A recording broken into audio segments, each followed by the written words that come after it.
नमस्कार, स्वागत आहे तुमच्या आईच्या स्वयंपाकघरात. आजचा आपला मेनू आहे रव्याचे लाडू. हे नारळ घातलेले अगदी तोंडात टाकताच विरघळणारे रव्याचे लाडू. खूपच खास पद्धतीने बनवलेले हे लाडू आमच्या घरचा एक ट्रेडमार्क आहे असं म्हटलं तरी चालेल. एकदा असा तुम्ही करून पहा. मी जे तुम्हाला सांगते ना ते नक्कीच तुम्हाला कळेल. ह्याची चव म्हणजे अवर्णनीय. यात खवा जरासुद्धा वापरला नाही तरी खाताना असं वाटतं की यात खवा आहे. तेच सांगते, खाऊन पाहिल्याशिवाय हे कळणार नाही. म्हणूनच चला करूया कसा करायचा हा लाडाचा गोडाचा रवा लाडू. सुरुवातीला आपण रवा भाजून घेणार आहोत. इथे मी जाडसर अशा लंगरीमध्ये रवा भाजून घेते आहे. तूप टाकताना सुरुवातीला सगळं तूप टाकायचं नाही. थोडंसं तूप टाकून आपण मंद आचेवरती रवा भाजून घेणार आहोत. तूप थोडं थोडं टाकूनच आपण भाजणार आहोत. रवा छान भाजला गेला पाहिजे म्हणजे आपले लाडू एकदम चविष्ट आणि छान होतात. पहा, थोडंसं भाजून झाल्यानंतर मी परत तूप त्यात टाकते आणि हे आपण छानपैकी भाजून घेऊ. या सगळ्या प्रक्रियेला आपल्याला साधारण 25 मिनटं लागणार आहेत, कारण हे आपण मंद आचेवरतीच भाजणार आहोत. म्हणजे आपले रवा लाडू एकदम छान होणार आहेत. वा, मस्त वास येतोय. रवा आपण तुपात जो भाजतोय त्याच्यामुळे एकदम सुगंध दरवळला आहे.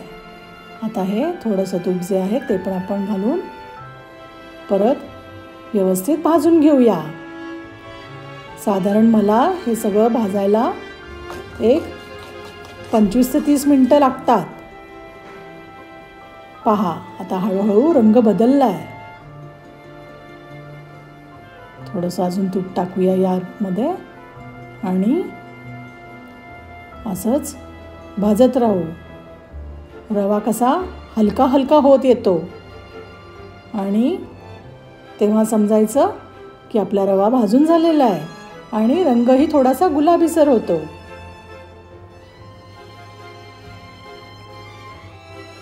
इथे रवा भाजणे ही एक महत्त्वाची स्टेप आहे. रवा एकदा व्यवस्थित भाजला गेला तर मग आपले लाडू एकदम छान होणार आहेत.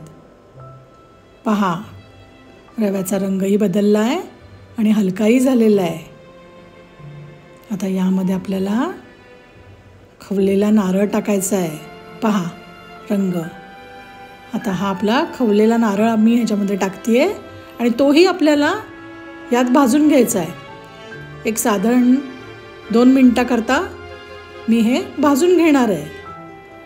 याने काय होतं, कच्चा नारळ राहिला तर लाडू जास्त टिकत नाहीत, लगेच त्याला वास येऊ शकतो. म्हणून थोडंसं आपण हे रव्यात भाजून घेणार आहोत. एक साधारण 2 मिनटाकरता भाजून घेतलं की मग हे आपण बाजूला ठेवणार आहोत. आता आपल्याला साखरेचा पाक बनवून घ्यायचा आहे. इथे एका पातेल्यात साखर घेऊन मी त्यामध्ये पाणी टाकलेलं आहे. साखर बुडेल इतकं पाणी टाकलेलं आहे. ते ढवळून घ्यायचं आहे आपल्याला. आता पहा, या साखरेत आपल्याला कशी काळपट दिसते आहे, त्यामुळे आपण ह्याच्यामध्ये दूध टाकणार आहोत. दूध टाकलं की जेव्हा ते उकळायला लागेल तेव्हा त्याची मळी निघते अशी आणि आपला जो पाक आहे तो एकदम साफ होतो. ह्याच्यासाठी आपण थोडंसं यात दूध टाकलं आहे आणि ही सगळी त्याची मळी आपण काढून घेतलेली आहे. पहा अशी. आणि आता आपला एकतारी पाक तयार झालेला आहे. हा एकतारी पाक तयार करायला मला साधारण 5 ते 7 मिनटं लागली. पहा, हा यात मी ओतलेला आहे. आता आपल्याला हे आत्ता थोडंसं सैलसर दिसतं आहे, पण हे आपल्याला आता झाकून ठेवायचं आहे. साधारण 7 ते 8 तास झाकून ठेवायचं आहे. पूर्ण गार झालं पाहिजे. पूर्ण गार झाल्यानंतर उघडल्यावर पहा कसं फुगून आलेला आहे रवा. मस्त झालेला आहे.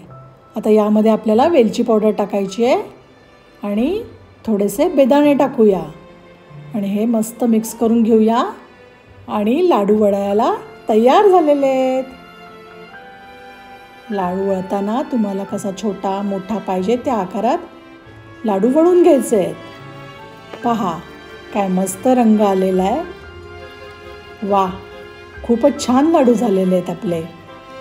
तुम्ही करून पहा असे रव्याचे लाडू आणि कसे झाले मला नक्की कळवा. माझ्या चॅनलला सबस्क्राईब करा आणि व्हिडिओला लाईक करा. धन्यवाद.